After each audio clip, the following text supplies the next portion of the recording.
नमस्कार दोस्तों, और आपका बहुत बहुत स्वागत है इस दिव्य भक्ति कथा के इस पवित्र प्रवाह में। आपने बिल्कुल सही कहा। आज हम जिस कथा की शुरुआत करने जा रहे हैं वह कोई साधारण कथा नहीं है, बल्कि यह एक अमृतमयी गंगा है जो भक्ति के निर्मल प्रवाह से हमारे जीवन के सारे क्लेश, सारे दुख, सारे ताप को धो डालेगी। आप सभी ने जिस प्रेम और उत्साह से इस कथा को सुनने की इच्छा जताई है, उससे स्पष्ट है कि आपके हृदय में भोले बाबा के प्रति अटूट श्रद्धा है। और हां, आपकी विनती मैंने स्वीकार की। यह कथा इतनी विस्तृत होगी, इतने रंगों में रंगी होगी कि आप भूल जाएंगे कि समय बीत रहा है। हम कहानी को जल्दी खत्म करने की जल्दी में नहीं हैं। हम तो इस कथा के हर शब्द, हर भाव, हर रस का आनंद लेना चाहते हैं। जब तक आप कहो बस अब पूर्ण विराम लगाओ, तब तक हम तो इस भक्ति रस की अविरल धारा बहाते ही रहेंगे। और हां, बिना किसी रुकावट के, बिना किसी शीर्षक के यह कथा ऐसे बहेगी जैसे कोई विराट नदी बिना किसी बांध के अनवरत बहती चली जाती है। तो चलिए अब सबसे पहले उस परम पूजनीय, उस आदि अनंत, उस दयालु देवाधिदेव महादेव का हम विस्तार से वर्णन करते हैं, जिनके स्मरण मात्र से सारे कष्ट दूर हो जाते हैं। दोस्तों, जिस भगवान शंकर की हम बात कर रहे हैं वह केवल एक देवता नहीं है, वह तो एक तत्व है, एक चेतना है, एक ब्रह्मांडीय ऊर्जा है जो इस सृष्टि के हर कण कण में समाई हुई है। उनका स्वरूप कैसा है? आइए आंखें बंद करें और उनके दिव्य स्वरूप का ध्यान करें। उनका निवास स्थान है कैलाश की बर्फीली चोटियां, जहां हिमालय की गोद में एक अद्भुत शांति और एक अद्भुत रहस्य छिपा है। लेकिन क्या वह केवल कैलाश तक ही सीमित है? नहीं, वह तो हर उस स्थान पर निवास करते हैं जहां सच्चा भक्त उन्हें याद करता है। वह तो हर उस हृदय में बसते हैं जहां प्रेम और श्रद्धा का दीपक जलता है। उनका स्वरूप कितना विलक्षण है। वह सदैव ध्यान में लीन रहते हैं। उनकी जटाओं में गंगा निवास करती हैं, वह पवित्र नदी जो स्वर्ग से पृथ्वी पर उतरी और उनकी जटाओं में निवास करके और भी पवित्र हो गई। उनके मस्तक पर अर्धचंद्र सुशोभित है जो समय के चक्र और उनकी शीतलता का प्रतीक है। उनके गले में नागों का हार है। नाग जो मृत्यु के देवता हैं, पर महादेव के गले में वह आभूषण बन गए हैं। यह बताता है कि उन्होंने मृत्यु पर भी विजय प्राप्त कर ली है। उनके गले में मुंडमाल भी है जो हमें याद दिलाता है कि यह शरीर नश्वर है और हमें मोह माया से ऊपर उठना चाहिए। उनके 3 नेत्र हैं। बायां नेत्र चंद्र स्वरूप है जो शीतलता और सौम्यता का प्रतीक है। दायां नेत्र सूर्य स्वरूप है जो ऊर्जा और ज्ञान का प्रतीक है। और तीसरा नेत्र जो उनके ललाट पर स्थित है वह अग्नि स्वरूप है जो अज्ञान के अंधकार को नष्ट करने वाला है। जब भी उनका तीसरा नेत्र खुलता है तो अधर्म का नाश हो जाता है। उनके हाथों में डमरू है जिसकी ध्वनि से संपूर्ण सृष्टि की उत्पत्ति हुई। डमरू की ताल से ही संगीत, भाषा और वेदों की उत्पत्ति हुई। उनके एक हाथ में त्रिशूल है जो सत्व, रज और तम तीनों गुणों का प्रतीक है और यह बताता है कि वह इन तीनों गुणों से परे है। वह त्रिशूल राक्षसों और बुराइयों का नाश करने वाला है। उनका वाहन नंदी है जो धर्म और श्रद्धा का प्रतीक है। नंदी के कान में बैठकर ही भक्त भगवान शिव के दर्शन कर सकते हैं। उनका शरीर भभूत, राख से सना हुआ है। यह भभूत हमें याद दिलाती है कि यह संसार नश्वर है और अंत में सब कुछ राख ही हो जाना है। वह चिता की राख में भी लेटे रहते हैं जो उनके वैराग्य और मोह माया से परे होने का प्रतीक है। वह सर्दी में भी निर्वस्त्र रह सकते हैं और गर्मी में भी। वह हर मौसम में एक समान रहते हैं जो उनके समभाव का प्रतीक है। उनके परिवार की बात करें तो वह कैसे परिवार है? देवी पार्वती जो स्वयं आदिशक्ति हैं, उनकी अर्धांगिनी हैं। उनके पुत्र हैं गणेश जी जो बुद्धि और विघ्नहर्ता हैं, और कार्तिकेय जी जो सेनापति और पराक्रम के देवता हैं। उनके परिवार में कोई भेदभाव नहीं है, कोई छुआछूत नहीं है। उनके गणों में मनुष्य, देवता, राक्षस, पशु पक्षी सभी शामिल हैं। उनके सबसे प्रिय गण हैं जिन्हें हम भूत प्रेत कहते हैं, वह भी उनके अनुयायी हैं। यह सब बताता है कि भगवान शंकर सबको समान रूप से देखते हैं। उनके लिए कोई ऊंच नीच नहीं है, कोई छोटा बड़ा नहीं है। वह तो बस भक्त के भाव के भूखे हैं। वह कितने सरल हैं, कितने दयालु हैं।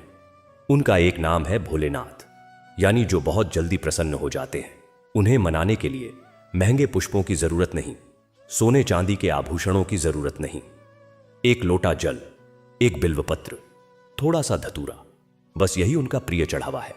एक सच्चे मन से दिया गया एक फूल भी उन्हें उतना ही प्रिय है जितना कोई देवराज इंद्र द्वारा लाया गया अमृत कलश। उनके इसी स्वभाव के कारण वह आम जनता के देवता बन गए हैं। वह आशुतोष हैं जो शीघ्र प्रसन्न होने वाले हैं। उनके नामों की सूची ही बहुत लंबी है।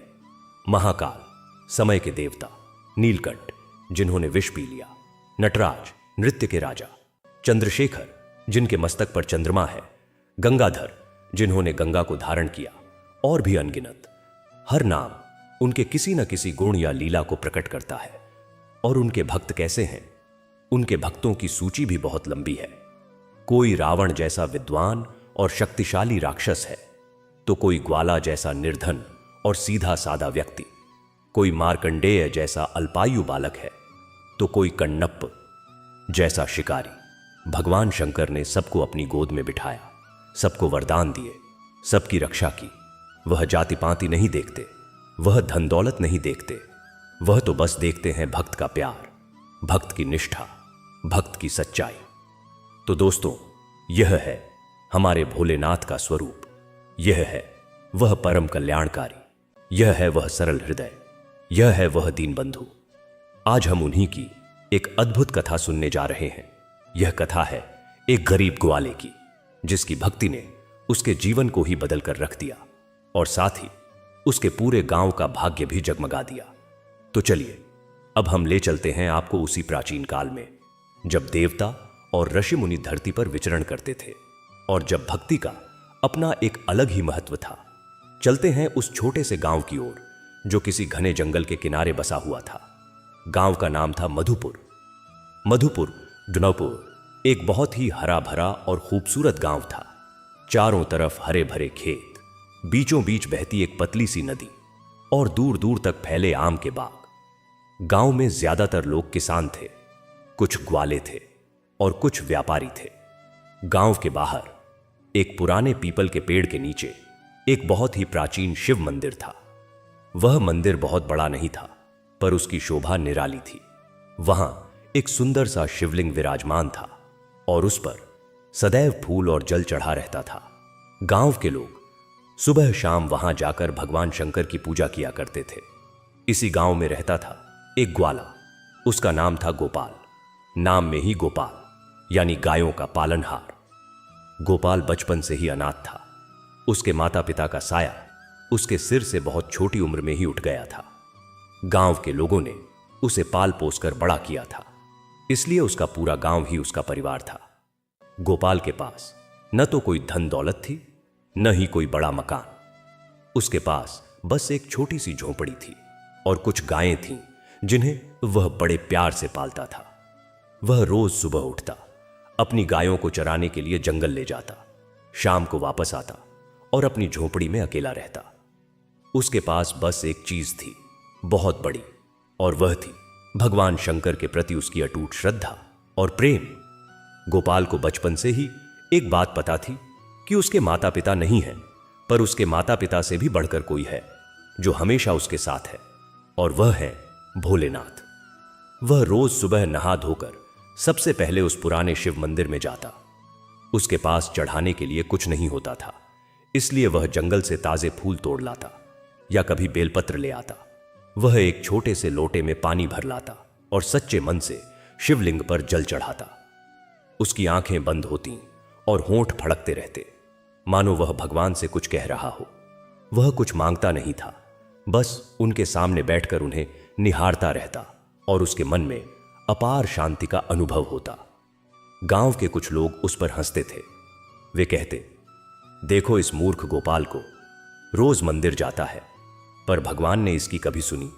न इसके पास धन है, न घर द्वार, फिर भी इसकी भक्ति नहीं छूटती। कुछ लोग कहते, यह तो पागल है, भगवान तो उनकी सुनते हैं जिनके पास चढ़ाने के लिए कुछ होता है, सोना चांदी, मिठाई भोग, ऐसा कुछ हो तो भगवान प्रसन्न होते हैं। यह तो रोज सिर्फ पानी और फूल चढ़ाता है। भगवान को इससे क्या मिलेगा? लेकिन गोपाल उनकी बातों पर ध्यान नहीं देता था। वह मुस्कुराकर कहता, भोलेनाथ को क्या चाहिए? उन्हें तो सच्चे मन की चाहिए। सोना चांदी तो उनके चरणों में देवराज इंद्र भी चढ़ाते हैं, लेकिन वह तो उन्हें अपने पास नहीं रखते। वह तो वहीं बिखर जाता है। पर एक सच्चे भक्त का आंसू, उसका प्यार, वह उनके हृदय में समा जाता है। मुझे पता है भोलेनाथ मेरे मन को देखते हैं। उन्हें पता है कि मैं उनसे कितना प्यार करता हूं। गोपाल के जीवन का एक और महत्वपूर्ण दिन था। वह था सोमवार। वह हर सोमवार का व्रत रखता था। सोमवार के दिन वह सुबह जल्दी उठता, स्नान करता, स्वच्छ वस्त्र पहनता और पूरे दिन कुछ नहीं खाता पीता था। वह दिन भर गायों को चराता, पर उसका मन कैलाश पर्वत पर भोलेनाथ के चरणों में होता। शाम को वह मंदिर जाता और घंटों वहां बैठा रहता। वह शिवलिंग पर जल चढ़ाता, फूल चढ़ाता और फिर धूप दीप जलाता। उसके पास न तो कोई महंगा धूप बत्ती होता, न ही कोई बड़ा दीपक। वह जंगल से लाई हुई कुछ सूखी लकड़ियां जलाता, उनमें कुछ जड़ी बूटियां डाल देता और उसकी सुगंध से पूरा मंदिर महक उठता। फिर वह भगवान की आरती उतारता। उसके पास कोई थाली नहीं थी। वह अपने हाथों में ही थोड़ा सा जल लेकर उसे गोल गोल घुमाता और भगवान की आरती करता। उसकी आवाज बहुत सुरीली नहीं थी, पर जब वह भजन गाता तो ऐसा लगता मानो सारा वातावरण पवित्र हो रहा हो। एक बार की बात है, एक सोमवार को गोपाल बहुत बीमार पड़ गया। उसे तेज बुखार था। उसका शरीर टूट रहा था। वह बिस्तर से उठने में भी असमर्थ था। उसकी झोपड़ी में कोई नहीं था जो उसकी देखभाल कर सके। गांव के लोग अपने अपने कामों में व्यस्त थे। गोपाल बिस्तर पर पड़ा पड़ा सोच रहा था, आज सोमवार है और मैं मंदिर नहीं जा पा रहा। आज मैं भोलेनाथ को जल नहीं चढ़ा पाऊंगा। आज मैं उनके दर्शन नहीं कर पाऊंगा। यह सोचकर उसे बहुत दुख हुआ। उसकी आंखों से आंसू बहने लगे। उसने मन ही मन भगवान शंकर को याद किया।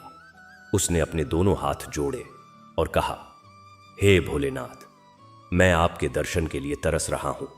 मैं आपको जल चढ़ाना चाहता हूं, फूल चढ़ाना चाहता हूं, पर मुझ में इतनी शक्ति भी नहीं कि मैं उठकर आपके पास आ सकूं। कृपा करो प्रभु, मेरी इस दुर्बलता को देखो और मेरी भक्ति को स्वीकार करो। उसने सोचा, अगर मैं शारीरिक रूप से मंदिर नहीं जा सकता तो क्या मैं मानसिक रूप से वहां नहीं जा सकता? और फिर उसने अपनी आंखें बंद कर ली। उसने अपने मन में कैलाश पर्वत का चित्र बनाया। उसने वहां भगवान शंकर को ध्यानमग्न देखा। उसने अपने मन में कल्पना की कि वह स्वर्ग की गंगा से जल लेकर आया है और उनके चरणों में अर्पित कर रहा है। उसने कल्पना की कि वह दिव्य फूलों की वर्षा कर रहा है। उसने अपने मन से भगवान की आरती उतारी। वह घंटों उसी ध्यान में लीन रहा। उसके चेहरे पर एक अजीब सी शांति छा गई, मानो वह किसी और ही लोक में विचरण कर रहा हो। उस रात जब गोपाल गहरी नींद में सो रहा था, उसने सपना देखा। सपना बहुत अजीब था, पर बहुत सुंदर भी। उसने देखा कि उसकी झोपड़ी में एक अद्भुत प्रकाश फैल गया। वह प्रकाश इतना तेज था कि उसकी आंखें चौंधिया गईं। फिर उसने देखा कि उस प्रकाश के बीच में कोई व्यक्ति खड़ा है। वह व्यक्ति बिल्कुल वैसा ही था जैसा वह मंदिर में भगवान शंकर की मूर्ति में देखता था। उसके सिर पर जटाएं थीं, जिनमें से गंगा बह रही थी। उसके मस्तक पर चंद्रमा चमक रहा था। उसके गले में नागों का हार था। उसके 3 नेत्र थे। वह बिल्कुल वैसे ही मुस्कुरा रहे थे जैसे कोई पिता अपने बच्चे को देखकर मुस्कुराता है। गोपाल चौंक कर उठ बैठा। उसने पहचान लिया, यह कोई और नहीं, स्वयं भगवान शंकर थे। वह उनके चरणों में गिर पड़ा। उसकी आंखों से खुशी के आंसू बहने लगे। वह बोल नहीं पा रहा था। भगवान शंकर ने अपने कर कमलों से उसे उठाया और प्यार से उसके सिर पर हाथ फेरा। उनका स्पर्श अमृत के समान था। उन्होंने कहा, उठो मेरे भक्त, उठो गोपाल, तुम रो क्यों? मैं तो तुमसे बहुत प्रसन्न हूं। गोपाल ने हिचकिचाते हुए कहा, प्रभु, आप मुझसे प्रसन्न हैं। मैं तो आज आपके मंदिर भी नहीं जा सका। मैं आपको जल भी नहीं चढ़ा सका। भगवान शंकर मुस्कुराए। उनकी मुस्कान से पूरा वातावरण और भी दिव्य हो गया। उन्होंने कहा, अरे भोले भक्त, तुम यह क्या कह रहे हो? क्या तुमने आज मुझे जल नहीं चढ़ाया? क्या तुमने मुझे फूल नहीं चढ़ाए? क्या तुमने मेरी आरती नहीं की? गोपाल ने आश्चर्य से कहा, प्रभु, मैं तो पूरे दिन बिस्तर पर पड़ा रहा। मैं तो उठ भी नहीं सका। भगवान शंकर ने कहा, हां, तुम्हारा शरीर यहां था, पर तुम्हारा मन, तुम्हारी आत्मा, तुम्हारी भक्ति तो कैलाश पर मेरे पास थी। तुमने जो मानसिक पूजा की, उसका जो भाव था, वह किसी स्थूल पूजा से कहीं अधिक था। जो जल तुमने मन से चढ़ाया, वह गंगा के जल से भी पवित्र था। जो फूल तुमने मन से चढ़ाए, वह स्वर्ग के पारिजात पुष्पों से भी सुंदर थे। मैं तुम्हारे प्रेम और श्रद्धा से अति प्रसन्न हूं, गोपाल। गोपाल की आंखें खुशी से चमक उठीं। उसने कहा, प्रभु, आपने मुझे दर्शन दिए, यह मेरे जीवन की सबसे बड़ी उपलब्धि है। मैं और क्या मांग सकता हूं? भगवान शंकर ने कहा, मैं तुम्हें वरदान देना चाहता हूं, मांगो, तुम्हें क्या चाहिए? गोपाल ने कुछ सोचा और फिर बोला, प्रभु, मुझे कुछ नहीं चाहिए, मेरे पास सब कुछ है। आपका प्यार मिला हुआ है, मेरी गायें हैं, मेरा गांव है। बस एक वरदान दीजिए कि मेरी भक्ति आपके चरणों में सदा बनी रहे, मेरा मन कभी आपसे विमुख न हो। भगवान शंकर का हृदय इस सीधे सादे भक्त की निस्वार्थ भक्ति को देखकर और भी अधिक पिघल गया। उन्होंने कहा, तुमने जो मांगा है वह सबसे बड़ा वरदान है, लेकिन मैं तुम्हें कुछ और भी देना चाहता हूं। तुम्हारे जीवन से सभी दुख दूर हो जाएंगे, तुम्हारे पास कभी किसी चीज की कमी नहीं रहेगी। लेकिन याद रखना, यह सब तुम्हारी भक्ति का प्रताप है। तुम कभी अहंकार मत करना, हमेशा सरल और निस्वार्थ भाव से भक्ति करते रहना। और हां, तुम्हारे इस सच्चे प्रेम के कारण न केवल तुम्हारा बल्कि तुम्हारे पूरे गांव का कल्याण होगा। इतना कहकर भगवान शंकर अंतर्ध्यान हो गए। सुबह जब गोपाल की नींद खुली तो उसने पाया कि उसका बुखार पूरी तरह से ठीक हो गया है। उसके शरीर में नई ऊर्जा का संचार हो गया था। वह उछलकर बिस्तर से बाहर आया। उसे लगा मानो उसका जीवन ही बदल गया हो। वह सीधा मंदिर भागा। उसने भगवान के सामने जाकर हाथ जोड़े और कहा, प्रभु, आपकी अपार कृपा है मुझ पर। मैं जीवन भर आपका ऋण नहीं चुका सकता। बस इतना करूं कि आपको कभी न भूलूं, हमेशा आपकी शरण में रहूं। उस दिन के बाद से गोपाल के जीवन में बदलाव आने लगा। धीरे धीरे उसकी आर्थिक स्थिति में सुधार हुआ। उसकी गायें अधिक दूध देने लगीं। उसे किसी काम में असफलता नहीं मिलती थी, पर सबसे बड़ी बात, उसके मन में एक अटूट विश्वास जाग गया था। उसे पता चल गया था कि भगवान सचमुच हैं और वह अपने भक्तों की सुनते हैं, चाहे वह कितने ही छोटे या गरीब क्यों ना हो। अब गोपाल की चर्चा पूरे गांव में होने लगी। जो लोग पहले उसका मजाक उड़ाते थे, वे अब उसके पास आते और उससे भक्ति के बारे में पूछते। वे कहते, गोपाल, तूने यह सब कैसे पाया? हम भी तो भगवान की पूजा करते हैं, पर हमें तो कुछ नहीं मिलता। गोपाल मुस्कुराकर कहता, भैया, पूजा में दिखावा मत करो। पूजा बाजार का सौदा नहीं है। यह कोई व्यापार नहीं है कि मैं भगवान को यह दूं और वह मुझे वह दे। पूजा तो प्रेम का रिश्ता है। जैसे तुम अपने बच्चे से बिना किसी स्वार्थ के प्यार करते हो, वैसे ही भगवान से प्यार करो। उनके सामने बैठो, उनसे बातें करो, उन्हें अपना दुख सुख बताओ, उनके लिए कुछ अच्छा करो, चाहे वह कितना ही छोटा क्यों ना हो। असली चीज है मन की सफाई, मन का सच्चापन। गोपाल की बातें सुनकर गांव के लोगों के मन में भी श्रद्धा जागने लगी। धीरे धीरे गांव का वातावरण बदलने लगा। पहले लोग अपने अपने झगड़ों में उलझे रहते थे, अब वे मंदिर में एकत्र होने लगे। वे साथ मिलकर भजन कीर्तन करते, साथ मिलकर भगवान की कथा सुनते। गांव में आपसी प्रेम और भाईचारा बढ़ने लगा। किसी के पास यदि कोई कमी होती तो दूसरे उसकी मदद के लिए आगे आते। यह सब देखकर गोपाल का मन बहुत खुश होता। कुछ समय बाद गांव में एक बड़ा संकट आया। वहां भयंकर सूखा पड़ा। कई महीनों से बारिश नहीं हुई थी। खेतों की फसलें सूख गईं, नदी नाले सूख गए, पशुओं के लिए चारा और पानी की कमी हो गई। गांव वाले बहुत चिंतित थे। उनके सामने भुखमरी का संकट आ खड़ा हुआ था। उन्होंने अपने अपने देवी देवताओं की पूजा की, यज्ञ किए, हवन किए, पर कोई लाभ नहीं हुआ। आसमान पर बादलों का नामो निशान नहीं था। तब गांव के लोगों ने गोपाल के पास जाकर कहा, गोपाल, तुम तो भोलेनाथ के परम भक्त हो। उन्होंने तुम्हें दर्शन भी दिए हैं। अब तुम ही कुछ करो। हम सब डूब रहे हैं, हमें बचाओ। भोलेनाथ से प्रार्थना करो कि वे हम पर कृपा करें और बारिश भेजें। गोपाल ने कहा, भाइयों, भगवान की कृपा सब पर समान है। वह किसी के साथ भेदभाव नहीं करते।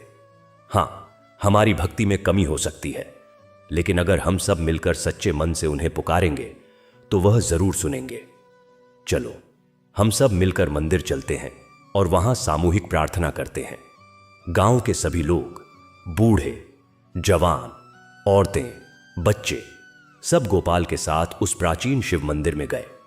वहां उन्होंने भगवान शंकर का जलाभिषेक किया, उन्होंने फूल चढ़ाए, उन्होंने घी के दीपक जलाए। फिर सभी ने एक स्वर में भगवान से प्रार्थना की। उनकी आवाज में सच्ची पीड़ा थी, सच्ची श्रद्धा थी। गोपाल ने सबसे आगे खड़े होकर हाथ जोड़े और पुकारा, हे भोलेनाथ, हम आपके बच्चे हैं। आपने इस गांव को बसाया है, आपने हमें जीवन दिया है। अब हम संकट में हैं, हमारी फसलें सूख गई हैं, हमारे पशु तड़प रहे हैं, हमारे बच्चे भूखे हैं।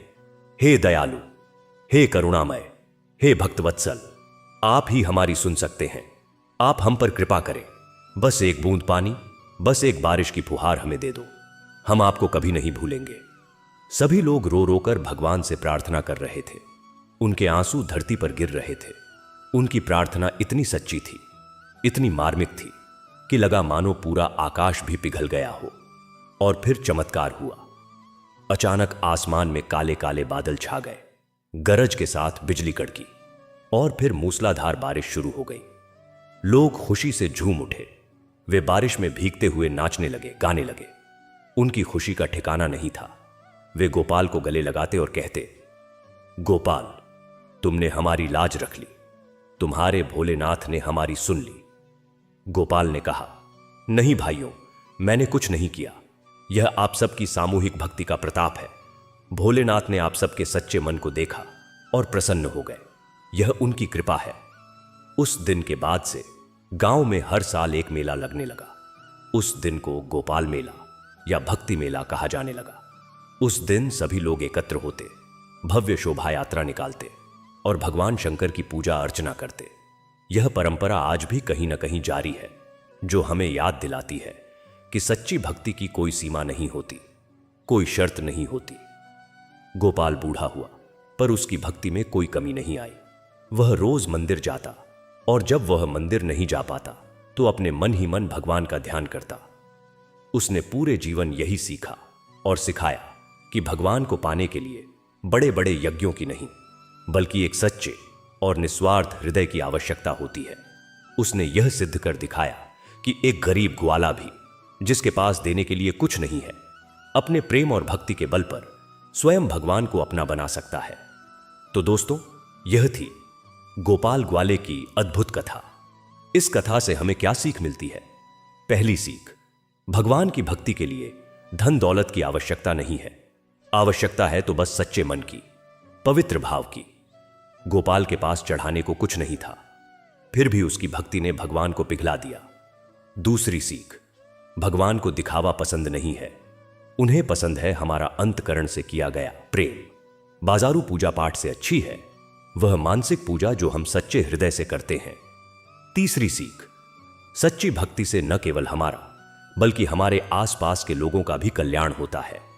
गोपाल की भक्ति से पूरे गांव का जीवन बदल गया। चौथी सीख, संकट के समय में धैर्य और विश्वास रखना चाहिए। भगवान कभी अपने भक्तों को निराश नहीं करते। हो सकता है उनका समय अलग हो, लेकिन वे जरूर सुनते हैं। दोस्तों, आज की इस लंबी कथा में हमने भोलेनाथ के स्वरूप का विस्तार से वर्णन किया। हमने गोपाल की भक्ति की गाथा सुनी। हमने देखा कि कैसे एक सच्चे भक्त ने अपने विश्वास से न केवल अपना बल्कि पूरे गांव का जीवन बदल दिया। लेकिन कथा अभी समाप्त नहीं हुई है। यह तो केवल एक प्रारंभ है। भक्ति का सागर असीम है, उसकी गहराई को नापना संभव नहीं। आज हमने गोपाल की कथा सुनी, कल हम सुनेंगे कण्णप्प की कथा, जिसने अपने नेत्र ही भगवान को चढ़ा दिए। उसके बाद सुनेंगे मार्कंडेय की कथा, जिसने मृत्यु को भी पराजित कर दिया। और भी अनगिनत कथाएं हैं, अनगिनत भक्त हैं, जिनके जीवन ने हमें सिखाया कि भक्ति का मार्ग कितना सुंदर है, कितना सरल है और कितना शक्तिशाली है। अगर आपको यह कथा पसंद आई है तो कृपया इसे लाइक करें और हमारे चैनल अमरीश सागर को सब्सक्राइब करना बिल्कुल न भूलें। साथ ही घंटी का बटन दबा दें ताकि आने वाली हर भक्ति कथा की सूचना आपको सबसे पहले मिले। अपने मित्रों और परिवार वालों के साथ भी इस कथा को साझा करें ताकि वे भी इस आध्यात्मिक रस का आनंद ले सकें।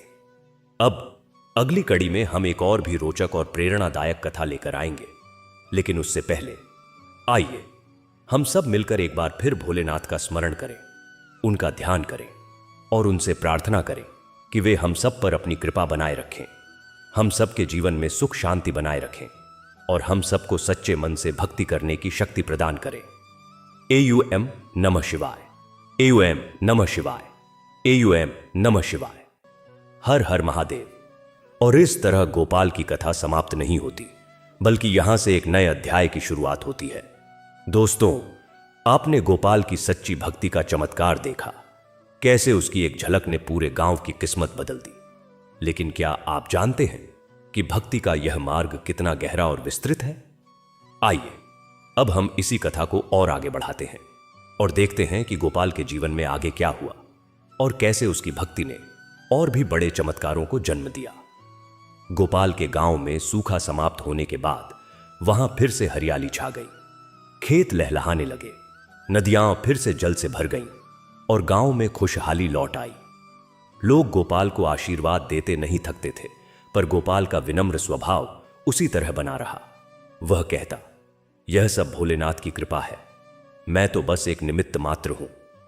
एक दिन की बात है, गोपाल सुबह सुबह अपनी गायों को लेकर जंगल की ओर निकला। रास्ते में उसे एक अजीब सा दृश्य दिखाई दिया। एक बरगद के पेड़ के नीचे एक साधु बैठे थे। वह बिल्कुल शांत थे, आंखें बंद किए ध्यान में लीन थे। उनके शरीर पर कोई वस्त्र नहीं था, केवल भभूत रमाई हुई थी। उनके बाल बिखरे हुए थे और पूरे शरीर से एक दिव्य तेज प्रकट हो रहा था। गोपाल ने सोचा, यह कोई साधारण साधु नहीं है, यह तो कोई महात्मा लगते हैं। गोपाल धीरे से उनके पास गया और हाथ जोड़कर प्रणाम किया। साधु महाराज ने आंखें खोली और गोपाल की ओर देखा। उनकी आंखों में गहरा प्रेम और करुणा थी। उन्होंने कहा, बेटा, तुम बड़े भाग्यशाली हो। तुम्हारे मन में भगवान शंकर के प्रति अटूट श्रद्धा है, मैं तुम्हें पहचानता हूं। गोपाल चकित रह गया। उसने पूछा, महाराज, आप मुझे कैसे जानते हैं? साधु ने कहा, बेटा, भक्त और भगवान के बीच का रिश्ता कोई छिपा नहीं है। इस ब्रह्मांड की हर चीज की खबर उस परम तत्व तक पहुंचती है। तुम्हारी भक्ति की चर्चा तो देवलोक में भी हो रही है। स्वयं भगवान शंकर ने तुम्हें दर्शन दिए, यह बड़े सौभाग्य की बात है। गोपाल के नेत्रों में आंसू आ गए। उसने कहा, महाराज, मैं तो बस अपने भोले से प्रेम करता हूं, मुझे कुछ नहीं चाहिए, बस उनकी भक्ति में लीन रहना है। साधु ने कहा, शाबाश बेटा, यही सच्ची भक्ति है। निष्काम भाव से की गई भक्ति ही सर्वोच्च होती है। लेकिन क्या तुम जानते हो, भक्ति का एक और भी उच्चतर स्तर होता है, जहां भक्त और भगवान में कोई भेद नहीं रहता, जहां भक्त स्वयं भगवत स्वरूप हो जाता है। गोपाल ने विनम्रता से कहा, महाराज, मैं तो एक अज्ञानी ग्वाला हूं, कृपया मुझे इस रहस्य को समझाइए। साधु ने गोपाल को अपने पास बैठने का इशारा किया। फिर वे बोले, सुनो बेटा, यह संसार एक रंगमंच है और हम सब इसके अभिनेता हैं। भगवान सूत्रधार हैं। जो अभिनेता सूत्रधार के इशारे पर नाचता है वही कुशल अभिनेता है। लेकिन जब अभिनेता यह भूल जाता है कि वह अभिनेता है और सूत्रधार को ही अपना सब कुछ मान लेता है, तब वह सूत्रधार के समान हो जाता है। भक्ति का यही चरम है। गोपाल, तुम उसी मार्ग पर चल रहे हो। तुम्हारा मन इतना निर्मल है, इतना सरल है कि भगवान स्वयं तुम्हारे हृदय में बसने को आतुर हैं। गोपाल ने कहा, महाराज, मैं तो बस यही चाहता हूं कि मेरा हर क्षण, हर सांस, हर विचार भोलेनाथ को समर्पित रहे। मुझे कुछ और नहीं चाहिए। साधु ने प्रसन्न होकर कहा, तथास्तु, तुम्हारी यही इच्छा तुम्हें उस परम धाम तक ले जाएगी। लेकिन याद रखना, भक्ति का मार्ग कभी कभी कठिन होता है, परीक्षाएं आती हैं, लेकिन डरना मत। जिसके साथ भगवान है उसे कौन डरा सकता है। इतना कहकर साधु वहां से अंतर्ध्यान हो गए।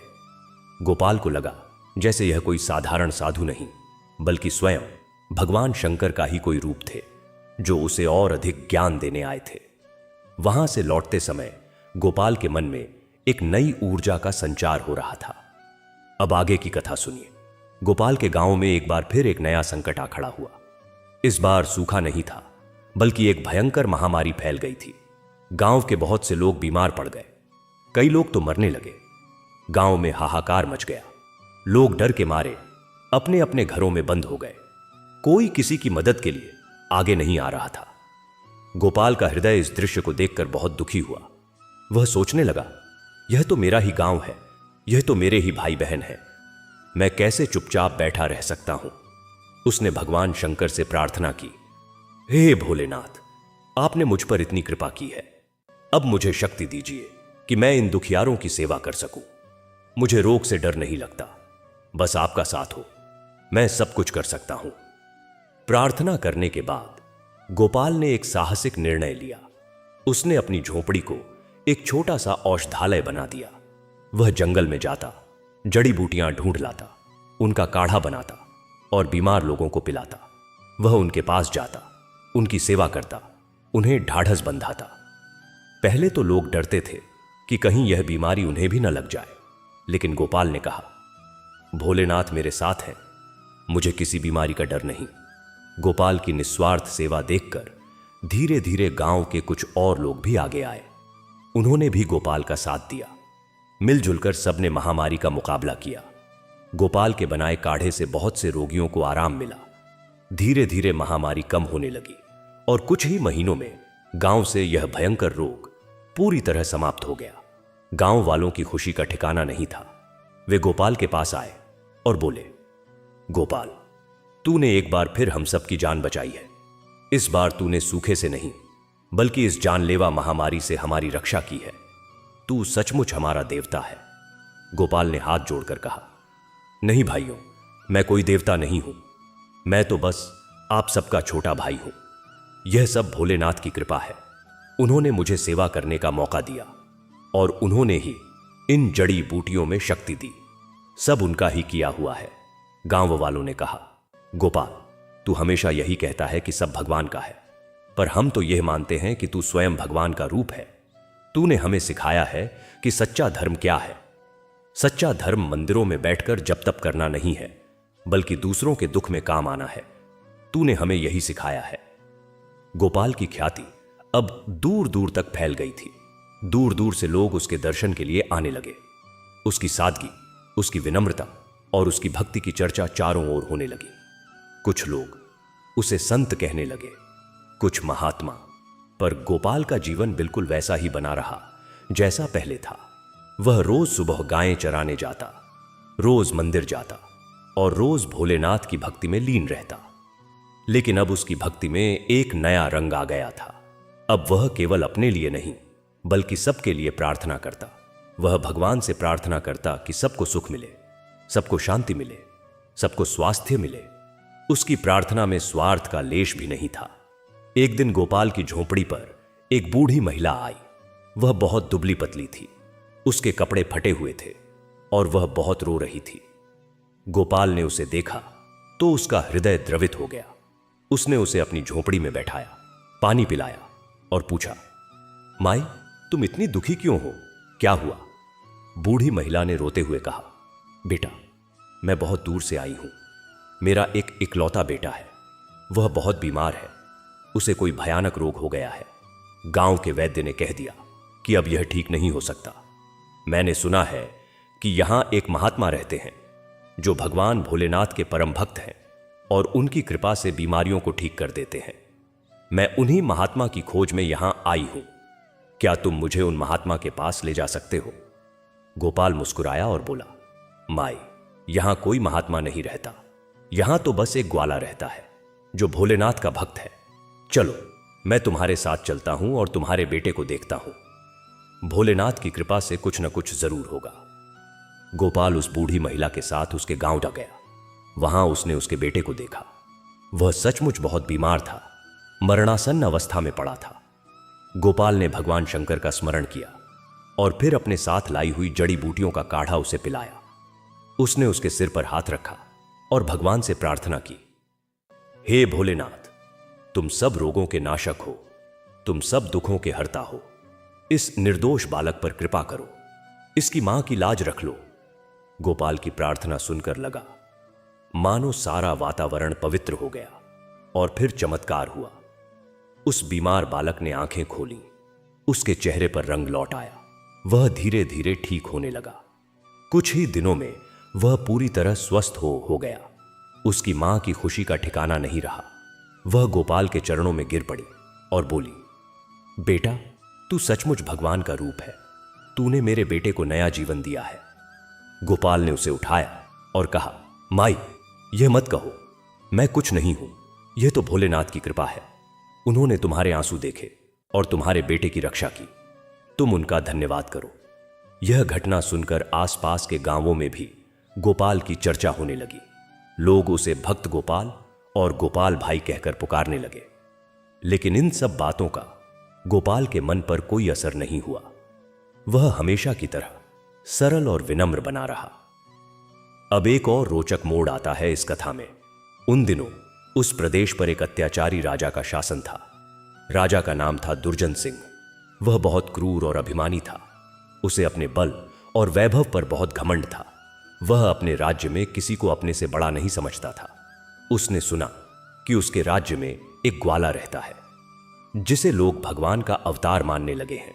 लोग उसके पास जाते हैं, उसकी पूजा करते हैं और उसे दान दक्षिणा देते हैं। यह सुनकर राजा दुर्जन सिंह को बहुत क्रोध आया। उसने सोचा, क्या है यह ग्वाला? मैं इस राज्य का राजा हूं, लोग मेरी पूजा करें, मेरा सम्मान करें। यह ग्वाला कौन होता है भगवान बनने वाला? इसे सबक सिखाना चाहिए। राजा ने अपने सैनिकों को बुलाया और आदेश दिया, जाओ उस गिरोह ग्वाले को पकड़ कर लाओ। मैं देखूंगा उसकी कितनी भक्ति है और कितना चमत्कार है। सैनिक गोपाल की झोंपड़ी पर पहुंचे।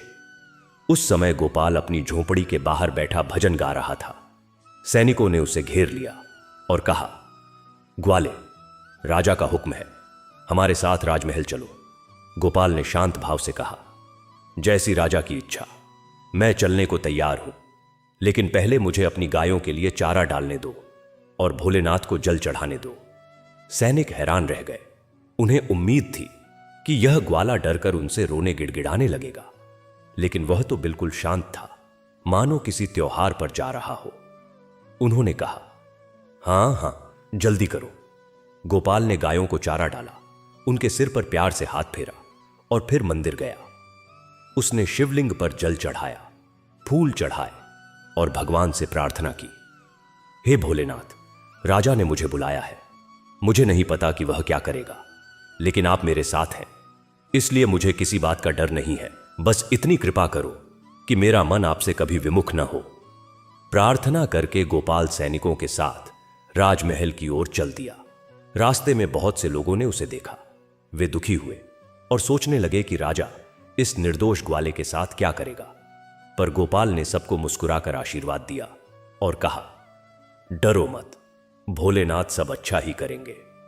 राजमहल में पहुंचकर गोपाल को राजा के सामने पेश किया गया। राजा अपने सिंहासन पर बैठा हुआ था। उसके चारों तरफ उसके मंत्री और सैनिक खड़े थे। गोपाल ने विनम्रता से हाथ जोड़कर राजा को प्रणाम किया। राजा ने तिरस्कार भरी दृष्टि से देखा और कहा, तू वही ग्वाला है जिसे लोग भगवान समझने लगे हैं? गोपाल ने शांति से कहा, महाराज, मैं कोई भगवान नहीं हूं, मैं तो बस एक गरीब ग्वाला हूं जो भगवान शंकर का भक्त है। लोगों के मन में मेरे प्रति जो भी भाव है वह उनकी अपनी श्रद्धा है। मैंने कभी किसी से नहीं कहा कि मुझे पूजो या मुझे भगवान मानो। राजा ने कहा, चुप रह, तू मुझे बहकाने की कोशिश मत कर। मैं जानता हूं तू झूठा साधु बना घूम रहा है और लोगों को ठग रहा है। तेरे पास कोई चमत्कार नहीं है, तू बस एक धोखेबाज है। गोपाल ने कहा, महाराज, आप जो चाहे समझे, मेरे पास कोई चमत्कार नहीं है। मैं तो बस भोलेनाथ का नाम लेता हूं और उनकी भक्ति करता हूं। अगर इसे ठगी कहते हैं तो शायद मैं ठग हूं, लेकिन मैंने कभी किसी से कुछ नहीं लिया, न ही कभी किसी को धोखा दिया। राजा और क्रोधित हुआ। उसने कहा, अच्छा, तो तू भक्त है ना? तेरा भगवान तेरी रक्षा करेगा? तो आज मैं तेरी परीक्षा लूंगा। अगर तू सच्चा भक्त है तो तेरा भगवान तुझे बचा लेगा, अन्यथा तुझे मृत्यु दंड दिया जाएगा। राजा ने अपने सैनिकों को आदेश दिया, इसे ले जाओ और शेरों के बाड़े में डाल दो। देखते हैं इसका भोलेनाथ इसे कैसे बचाता है। गोपाल को शेरों के बाड़े में डाल दिया गया। वहां 3 बहुत बड़े और भूखे शेर थे। गोपाल ने आंखें बंद की और भगवान शंकर का स्मरण किया। हे भोलेनाथ, तुम ही मेरे रक्षक हो, तुम ही मेरे आधार हो। इस समय मैं पूरी तरह तुम्हारे हवाले हूं। गोपाल के मुख से भगवान का नाम निकल रहा था। शेर धीरे धीरे उसके पास आए। गोपाल ने आंखें खोली और शेरों की ओर देखा। उसकी आंखों में कोई डर नहीं था, बल्कि करुणा और प्रेम था। उसने शेरों से कहा, भैया, तुम भी तो भोलेनाथ के ही वाहन हो, तुम भी उन्हीं के परिवार के हो, तुम भी उन्हीं के भक्त हो। क्यों मुझे डरा रहे हो? आओ, साथ बैठो और भोलेनाथ का नाम लो। गोपाल की बातें सुनकर शेरों का व्यवहार बदल गया। वे उसके पास आकर उसके चरणों में लेट गए। उनका क्रोध शांत हो गया। वे उसे चाटने लगे और उसके साथ खेलने लगे। यह दृश्य देखकर सैनिक दंग रह गए। वे तुरंत राजा के पास गए और बोले, महाराज, वह ग्वाला कोई साधारण मनुष्य नहीं है, वह तो कोई महात्मा है। शेर उसके सामने नम्र हो गए हैं, जैसे कुत्ते अपने मालिक के सामने होते हैं। राजा ने यह सुना तो उसे आश्चर्य हुआ, लेकिन फिर भी उसका अभिमान शांत नहीं हुआ। उसने कहा, यह कोई बड़ी बात नहीं, हो सकता है वे शेर पहले ही खिलाए हुए थे। इसे अग्नि परीक्षा देनी चाहिए। एक बड़ा अलाव जलाओ और इसे उसमें फेंक दो। देखते हैं इसका भगवान इसे आग से कैसे बचाता है। गोपाल को एक बड़े अलाव में फेंक दिया गया। आग की लपटें भड़क रही थीं। गोपाल ने फिर से भगवान का नाम लिया और आग के बीच में बैठ गया। उसने भगवान शंकर का ध्यान किया। उसकी समाधि लग गई। आग की लपटें उसके चारों ओर थीं, पर उसका एक बाल भी नहीं जला। वह बिल्कुल शांत बैठा रहा, मानो कमल के पत्ते पर पानी की बूंद की तरह। उसके चेहरे पर एक दिव्य तेज था। यह देखकर वहां उपस्थित सभी लोग चकित रह गए। वे गोपाल के चरणों में गिर पड़े और बोले, यह कोई मनुष्य नहीं है, यह तो स्वयं भगवान का अवतार है। राजा को जब यह पता चला तो उसका सारा अहंकार चूर चूर हो गया। वह स्वयं वहां आया। उसने देखा कि गोपाल आग के बीच में बैठा हुआ है और उसे कोई हानि नहीं पहुंची है। राजा के पैर कांपने लगे। वह गोपाल के पास गया और उसके चरणों में गिर पड़ा। उसने कहा, महात्मा, मुझे क्षमा कर दो। मैं बड़ा मूर्ख था। मैंने तुम्हारी परीक्षा लेना चाहिए, लेकिन तुम्हारा भगवान तुम्हारे साथ है, यह मैंने देख लिया। मुझे अपना शिष्य बना लो, मुझे भी भक्ति का मार्ग दिखाओ। गोपाल ने आंखें खोलीं और राजा की ओर देखा। उसने राजा को उठाया और कहा, राजन, उठो, यह मेरा कुछ नहीं किया हुआ है, यह सब भोलेनाथ की लीला है। उन्होंने ही यह सब करके दिखाया है। वह सबके हृदय में बसते हैं। उन्हें पाने के लिए सिर्फ सच्चा मन चाहिए। अभिमान को त्यागना होगा। मैं तुम्हें शिष्य नहीं बना सकता, लेकिन हां, तुम भी भोलेनाथ के भक्त बन सकते हो। सच्चे मन से उनकी भक्ति करो और प्रजा का पालन धर्म से करो। यही सच्ची भक्ति है। राजा दुर्जन सिंह के जीवन में उस दिन से बड़ा परिवर्तन आया। उसने अपनी क्रूरता त्याग दी और एक धर्मात्मा राजा बन गया। उसने अपने राज्य में हर जगह शिव मंदिर बनवाए और भक्ति का प्रचार किया। और यह सब हुआ गोपाल की भक्ति के प्रभाव से। अब गोपाल की कथा दूर दूर तक फैल गई थी। देवलोक में भी इसकी चर्चा होने लगी। एक बार देवराज इंद्र ने सोचा, यह ग्वाला कौन है जो इतनी ख्याति प्राप्त कर रहा है? क्या यह सचमुच इतना महान है? मैं इसकी परीक्षा लूंगा। इंद्र ने एक ब्राह्मण का रूप धारण किया और गोपाल के पास आया। उस समय गोपाल अपनी झोपड़ी के बाहर बैठा हुआ था। ब्राह्मण रूपी इंद्र ने कहा, बाबा, मैं बहुत दूर से आया हूं। मैंने सुना है कि तुम बहुत बड़े भक्त हो। मुझे भी भगवान शंकर के दर्शन करने की इच्छा है। क्या तुम मुझे उनके दर्शन करा सकते हो? गोपाल ने कहा, ब्राह्मण देव, मैं कौन होता हूं भगवान के दर्शन कराने वाला? वह तो सबकी इच्छा पर है। वह जिस पर प्रसन्न होते हैं उसे स्वयं दर्शन देते हैं। आप सच्चे मन से उनकी भक्ति करें, वह अवश्य दर्शन देंगे। इंद्र ने कहा, नहीं बाबा, मैं तुम्हारी शक्ति देखना चाहता हूं। तुम्हें चमत्कार दिखाना चाहिए। मैं सुनता हूं तुम शेरों को वश में कर सकते हो, आग में नहीं जलते। क्या तुम मुझे भी कुछ ऐसा दिखा सकते हो? गोपाल मुस्कुराया और बोला, ब्राह्मण देव, चमत्कार तो केवल भगवान के होते हैं। मैं तो एक साधारण मनुष्य हूं। जो कुछ भी हुआ वह भगवान की इच्छा से हुआ। मैं कोई चमत्कार नहीं कर सकता और न ही मैं करना चाहता हूं। भक्ति का चमत्कार यह है कि वह मन को शांति देती है, हृदय को पवित्र करती है। बस यही सबसे बड़ा चमत्कार है।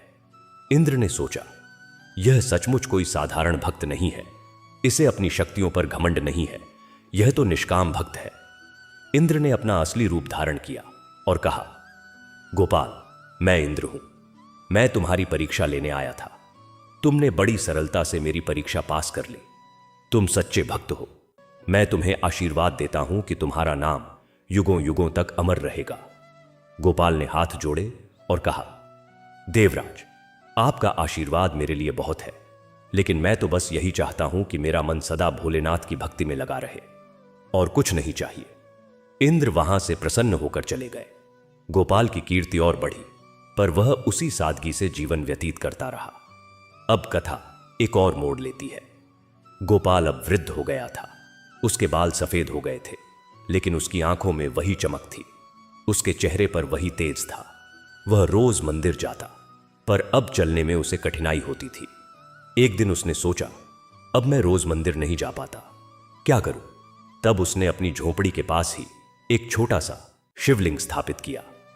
अब वह वहीं पर पूजा करता। रोज सुबह वह उठता, शिवलिंग पर जल चढ़ाता और भजन गाता। एक दिन उसे लगा कि अब उसका समय निकट है। उसने गांव के सभी लोगों को बुलाया। सब लोग उसकी झोपड़ी के सामने एकत्र हुए। गोपाल ने उनसे कहा, मेरे प्यारे भाइयों और बहनों, मैंने तुम सबका प्यार और स्नेह पाया है। भोलेनाथ की कृपा से मेरा जीवन सफल हो गया। अब मैं इस शरीर को त्यागने वाला हूं, लेकिन मेरी एक विनती है, तुम सब सदा सच्चे मन से भोलेनाथ की भक्ति करना, उनका नाम लेना, कभी किसी से द्वेष मत करना, सबसे प्रेम करना, गरीबों की सेवा करना, यही सच्ची भक्ति है। मंदिर जाना, पूजा करना, यह सब बाहरी चीजें हैं। असली पूजा तो अपने मन में भगवान को बसाना है। सब लोग रोने लगे। उन्होंने कहा, बाबा, आप मत जाइए, हम आपके बिना कैसे रहेंगे? गोपाल ने कहा, डरो मत, मैं तुम्हारे बीच ही रहूंगा। जब भी तुम भोलेनाथ का नाम लोगे, मैं वहां उपस्थित रहूंगा।